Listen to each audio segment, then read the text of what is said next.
हाँ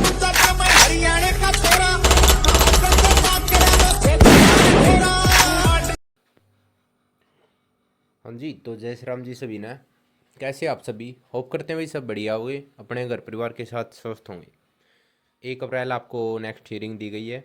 क्या 1 अप्रैल को चांसेस है कि आपका जो है केस डिसमिस कर दिया जाए? और वीनाव का जो है फ्यूचर क्या रहने वाला है, क्या एक्सपेक्टेशन है भाई लोगों की वीनाव फ्यूचर के बारे में?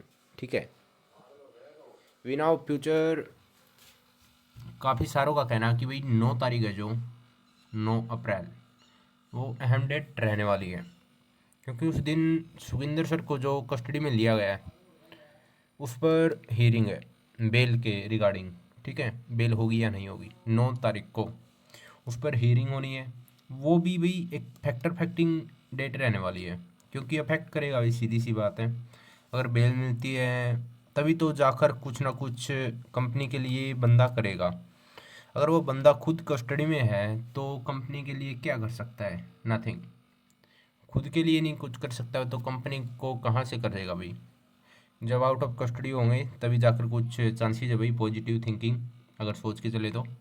और रेंट की बात करें तो हम भाई रेंट भी तभी आने के चांसेस हैं जब पहले सुखविंदर सर जो हैं, जो वो कस्टडी से बाहर आएंगे, उसके बाद ही कुछ चलने के चांसेस हैं।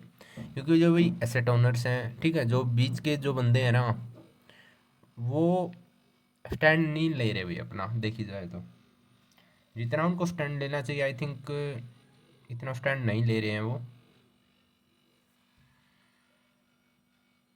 बाकी 1 अप्रैल आने वाली है भाई जल्दी, 29 आज हो चुकी है।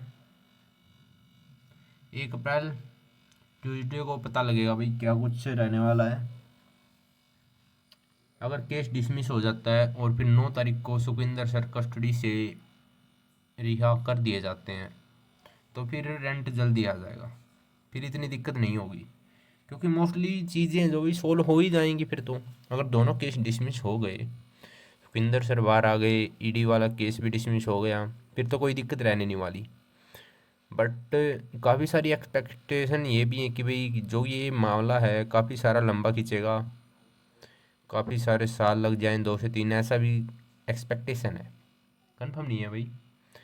बट क्या होता है कि जब गवर्नमेंट में फंस जाता है ना मामला ऐसा, रेंट के रिगार्डिंग, या फिर जिसमें पैसा इन्वॉल्व होता है बहुत ज़्यादा, तो भी उसमें डायरेक्ट जो है कोई भी फैसला लिया नहीं जाता, उसको खींचा जाता है काफ़ी टाइम तक, लंबे टाइम तक खींचा जाता है, अगर हिस्ट्री देखें तो भाई।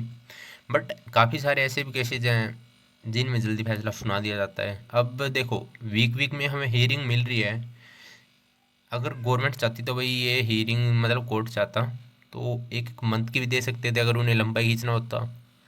तो ऐसा भी लग रहा कि भाई जल्दी डिसमिस करने के चक्कर में है, क्योंकि कंटिन्यू हियरिंग मान के चलो आप इसको, एक एक वीक का टाइम ही दे रहे हैं बस। तो अब ये पॉजिटिव थिंक हो सकती है।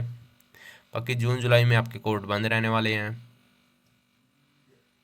ठीक है, तो अप्रैल और मई, इन 2 मंथ में होप करते हुए जो है ये मामला सारा कोर्ट के रिगार्डिंग जितना भी है ये सारा क्लियर हो जाए, और जून में जो है रेंट आ जाए। चांसेस तो यही है भाई, एक्सपेक्टेशन भी सभी की यही है, पर ये भी कर रहे हैं भाई लोग, लेकिन और कुछ कर भी नहीं सकते। ठीक है, और ना लीगल एक्शन, मतलब लीगल नहीं कह सकते आप इसको, लेकिन एक अपनी आवाज़ उठाना होता है ना, जो ऑनलाइन कह लीजिए या फिर ऑफलाइन, सभी यूनिटी दिखाकर, तो वो भी पॉसिबल नहीं लग रहा है अभी वीनाव के मामले में। काफ़ी सारे मुद्दे होते हैं भाई जिनमें लोग एकत्रित हो जाते हैं, यूनिटी दिखाते हैं, बट आई थिंक इसमें नहीं होगा, मुश्किल लग रहा है। क्योंकि सभी का जो पॉइंट ऑफ व्यू है सबका अलग अलग है, किसी का मैच ही नहीं हो रहा। A to Z बंदे हैं जो भाई, सब अपना अपना पॉइंट ऑफ व्यू ऊपर रख रहे हैं, सबका अलग अलग पॉइंट ऑफ व्यू है। किसी का अगर सेम हो तभी यूनिटी बनती है, सेम तो किसी का है ही नहीं। ठीक है, तो सबसे पहले तो भाई हमें अपना पॉइंट ऑफ व्यू, दूसरे की बात को भी समझना पड़ेगा और खुद की बात को भी दूसरे को समझाना पड़ेगा, तब जाकर यूनिटी बन सकती है, अदरवाइज तो भाई पॉसिबल नहीं है जैसा आप सोच रहे हो। बाकी जो भी अपडेट होगी आपको इस चैनल पर हम प्रोवाइड करा देंगे। वीडियो में यहाँ तक बने रहने के लिए धन्यवाद। मिलते हैं भाई जल्दी आपसे नेक्स्ट वीडियो में।